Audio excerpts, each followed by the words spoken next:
نحمده ونصلي ونسلم على رسوله الكريم أما بعد فأعوذ بالله من الشيطان الرجيم بسم الله الرحمن الرحيم قل لو كان معه آلهة كما يقولون إذا لابتغوا إلى ذي العرش سبيلا سبحانه وتعالى عما يقولون علوا كبيرا۔ تم فرماؤ جیسا کافر کہہ رہے ہیں اس طرح اگر اللہ کے ساتھ اور معبود ہوتے جب تو وہ عرش کے مالک کی طرف کوئی راہ ڈھونڈ نکالتے۔ وہ ظالموں کی بات سے پاک اور بہت ہی بلند و بالا ہے۔ اس آیت مبارکہ میں اللہ رب العالمین نے اپنی توحید کی ایک قطعی مگر نہایت ہی عام فام دلیل اللہ رب العالمین نے اس آیت میں بیان فرمائی۔ فرمایا کہ بالفرض اگر دو خدا ہوتے تو ان میں سے ایک کا دوسرے سے ٹکراؤ لازمی طور پر ممکن ہوتا۔ جیسے ان میں سے ایک ارادہ کرتا کہ جیسے کہ زید حرکت کرے اور دوسرا ارادہ کرتا ہے کہ وہ ساکن رہے۔ اب حرکت اور سکون فرمایا کہ دونوں چیزیں فی نفس ہی ممکن ہیں۔ اسی طرح دو خداؤں کا حرکت اور سکون میں سے ہر ایک چیز کا ارادہ کرنا بھی ممکن ہے، لیکن دونوں کے ارادے کے بعد ہوتا کیا؟ تو فرمایا اگر ان کے ارادوں کے مطابق حرکت اور سکون دونوں چیزیں واقع ہوں تو پھر تو دو متضاد چیزوں کا جمع ہونا لازم آئے گا، اور اگر دونوں واقع نہ ہوں تو ان خداؤں کا عاجز ہونا لازم آئے گا، اور اگر ایک واقع ہو تو دوسری نہ ہو تو ان میں سے ایک خدا کا عاجز ہونا لازم آئے گا۔ فرمایا کہ جو عاجز ہے وہ خدا نہیں، کیونکہ عاجز ہونا یہ محتاجی اور نقص ہے اور واجب الوجود ہونے کے منافی ہے۔ تو یہاں سے اس آیت سے یہ ثابت ہوا کہ دو خدا ہونا ہی محال ہے، ایک ہی خدا ہو سکتا ہے۔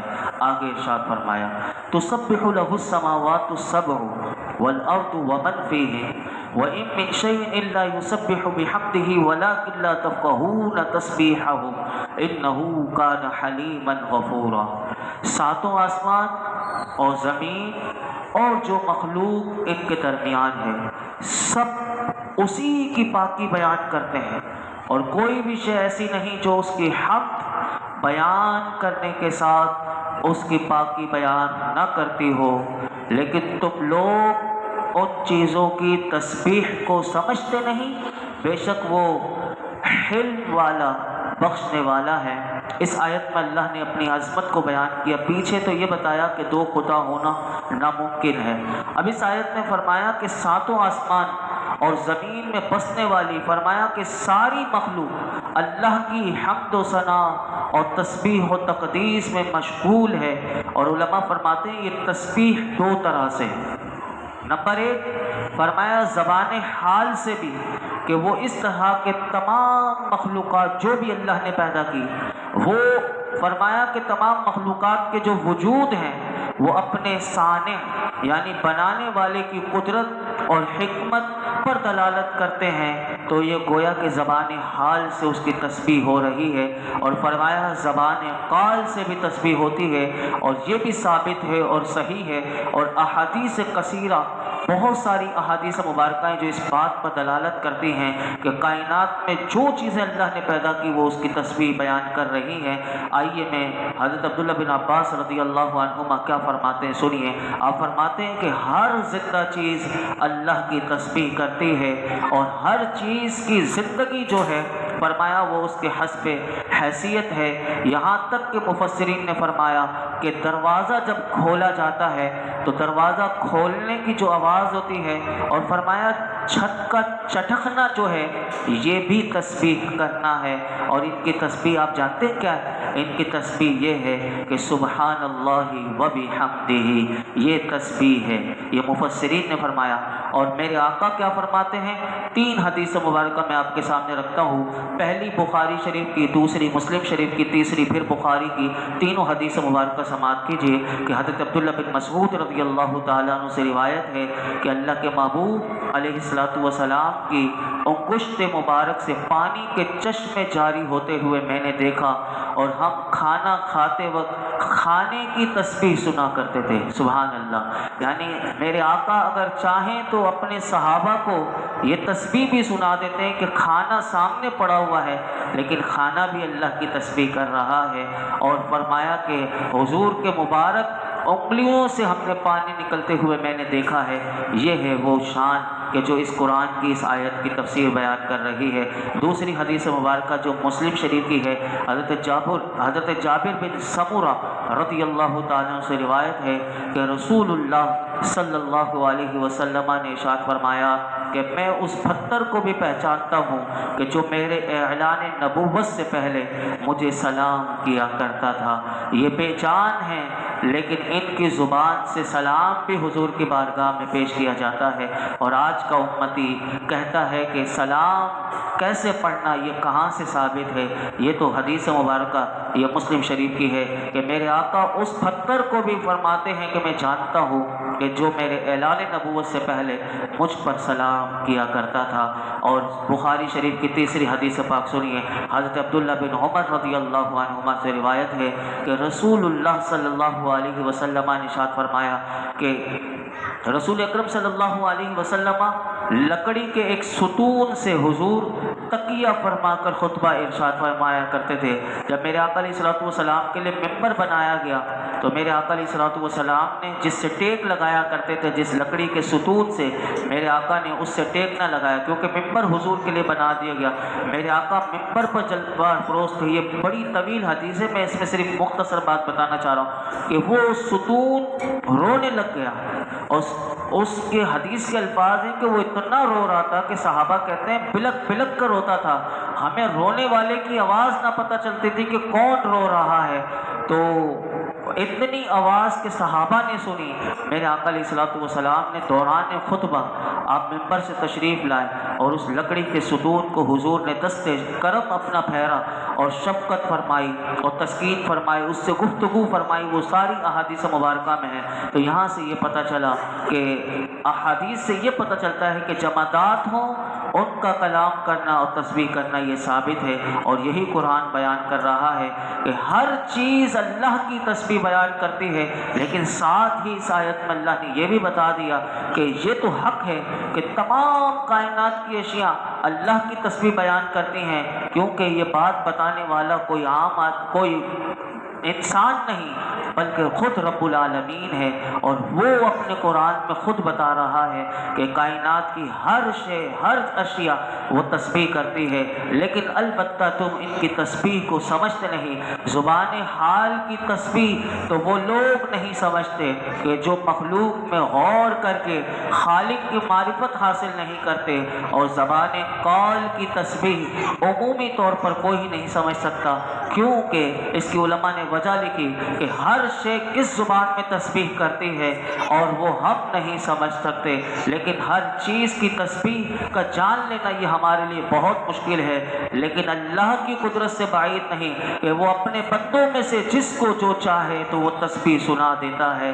جیسے کہ آپ نے صحابہ کا حضرت عبداللہ بن مسعود کا سنا کہ وہ کھانے کی تسبیح کو فرماتے ہم سنا کرتے تھے، تو یہ ہے کہ وہ تسبیح جس کو زبان قول کی تسبیح کہتے ہیں، اور زبان حال کی تسبیح جب مخلوق میں انسان غور کرے تو اللہ کی معرفت بھی ملتی ہے اور اسے پتہ چل جائے کہ ہر چیز اللہ کی تسبیح کرتی ہے۔ اب آپ دیکھ لیجئے کہ مرغ جب یہ اذان دیتا ہے یہ اپنی زبان میں اپنی آواز میں کڑکڑو کرتا ہے، لیکن وہ حدیث مبارکہ آتا ہے فرشتوں کو دیکھ رہا ہوتا ہے، اور تم اس وقت اللہ کا فضل مانگا کرو۔ یہ سب کیا ہے؟ کائنات کی ہر چیز اللہ کی تسبیح بیان کرتی ہے، تو پھر انسان کیوں نہ جس کو زبان ملی ہے تو پھر اس زبان سے اللہ کا ذکر کرے. اگر یہی زبان ذکر کرے گی تو پھر اسی کے لیے قبر میں اس کے لیے اجالے ہو جائیں گے. اور اس کا جسم مرنے کے بعد بھی ہم دیکھتے ہیں کہ کتنے لوگوں کو اللہ ایسے نظارے آج بھی دنیا میں کرواتا ہے کہ جو ثناءخواہ ہوتے ہیں، جو عالم دین ہوتے ہیں، جن کی ساری زندگی ذکر قال اللہ قال رسول پڑھاتے گزر جاتی ہے، تو مرنے کے بعد بھی لوگوں نے سنا کہ ان کی زبان اللہ کا ذکر کر رہی ہوتی ہے. اللہ ہمیں بھی ہمہ وقت اپنا ذکر کرنے کی توفیق عطا فرمائے. آگے ارشاد فرمایا وَإِذَا قَرَأْتَ الْقُرْآنَ جَعَلْنَا بَيْنَكَ وَبَيْنَ الَّذِينَ لَا يُؤْمِنُونَ بِالْآخِرَةِ حِجَابًا مَسْتُورًا.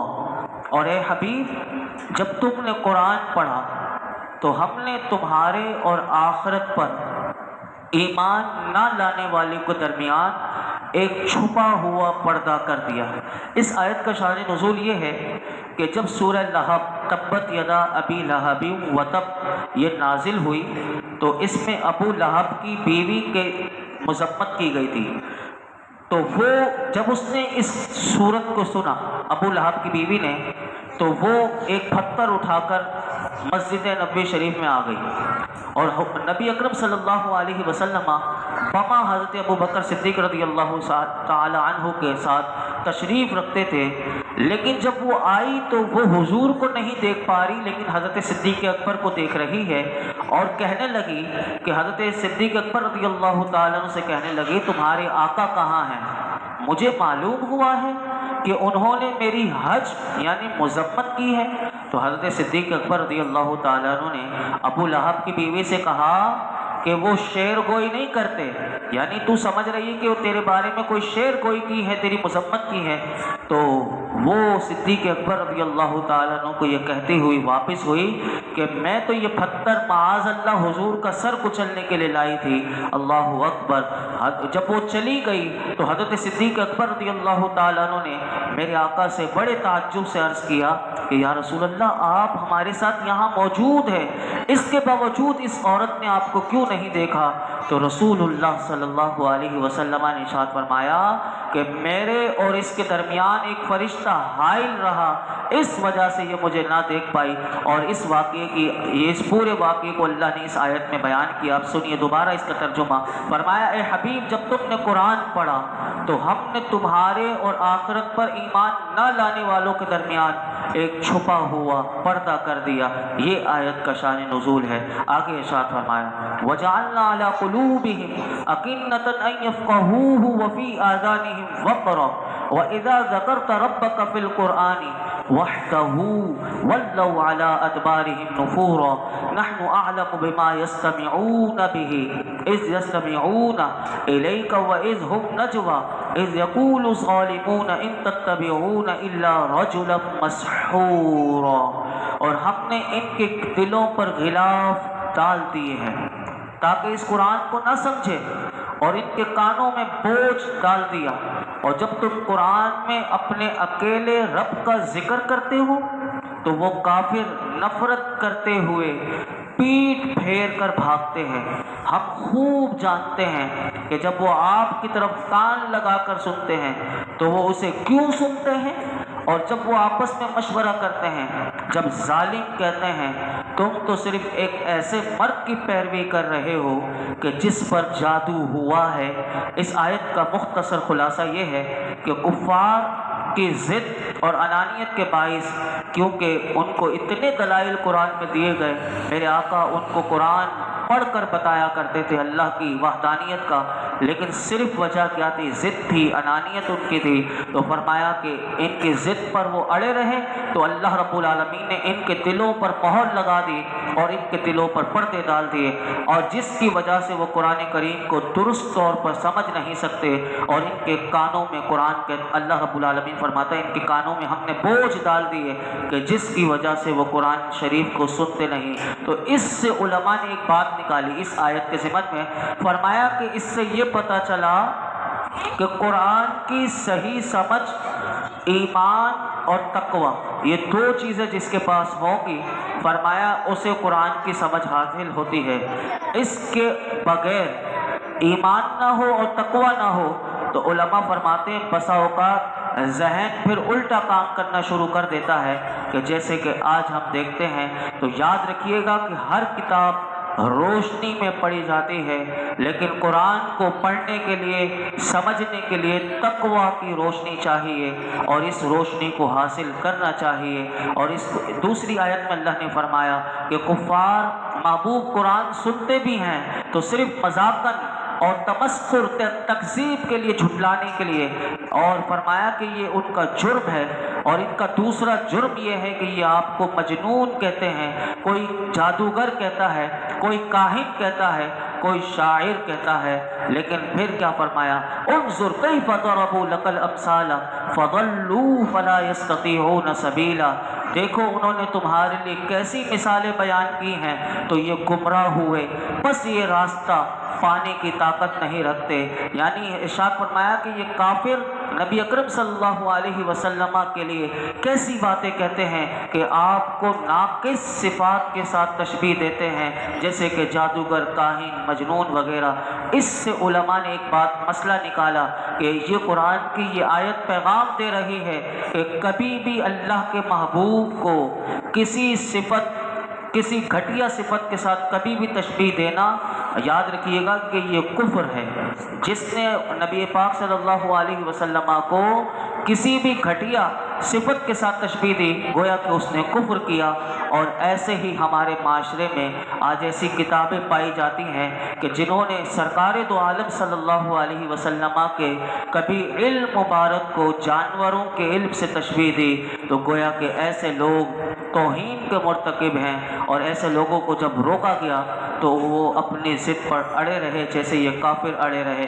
تو آپ بھی دیکھیے گا کہ جو اللہ کے محبوب کی شان کم کرتا ہوا آپ کو نظر آئے یا ایسی چیزوں سے تشبیہ دیتا ہوا نظر آئے تو ایسے لوگوں سے ہمیشہ بچیے گا اور اپنے ایمان کی حفاظت کیجیے گا، کیونکہ ادب جو ہے وہ بہت بڑی چیز ہے، اور ایسے لوگوں کو اللہ پسند نہیں کرتا اور وہ اللہ کی بارگاہ سے دور ہو جاتے ہیں۔ ہمیشہ جو اللہ کے محبوب کا جتنا با ادب ہوگا اسی کو عظمتیں ملتی ہیں، اسی کو رفعتیں ملتی ہیں، اسی کو بلندیاں ملتی ہیں۔ اللہ رب العالمین ہمیں مرتے دم تک اپنے محبوب کا با ادب رکھے، اور اپنے محبوب کی شانوں کو صحیح معنوں میں اللہ ہمیں بیان کرنے، سننے، سنانے، سمجھنے کی توفیق عطا فرمائے، اور حضور کا اللہ ہمیں سچا عشق عطا فرمائے۔ الحمدللہ رب العالمین والصلاة والسلام علی سید الانبیاء والمرسلین وعلی آلہ واصحابہ اجمعین۔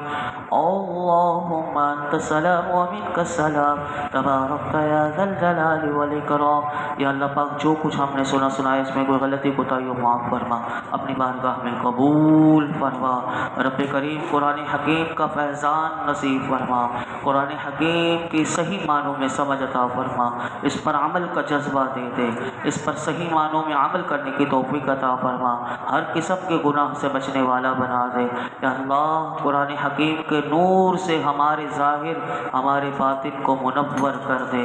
اے میرے مولا ہمارے ظاہر و باطن کو منور کر دے۔ اللہ تو ہم سے راضی ہو جا، ہمارے گناہوں کو معاف کر دے، ہمیں حقیقی نیک پرہیزگار متقی بنا دے۔ اللہ ہر قسم کے گناہوں سے بچنا ہمارے لیے آسان کر دے، نفس و شیطان کے ہر وار سے بچا لے۔ اللہ یہ جتنے حاضرین موجود ہیں جس کے دل میں جو مراد ہو پوری فرما۔ وصلی اللہ تعالی علی خیر خلقہ محمد وعلی آلہ وصحبہ اجمعین۔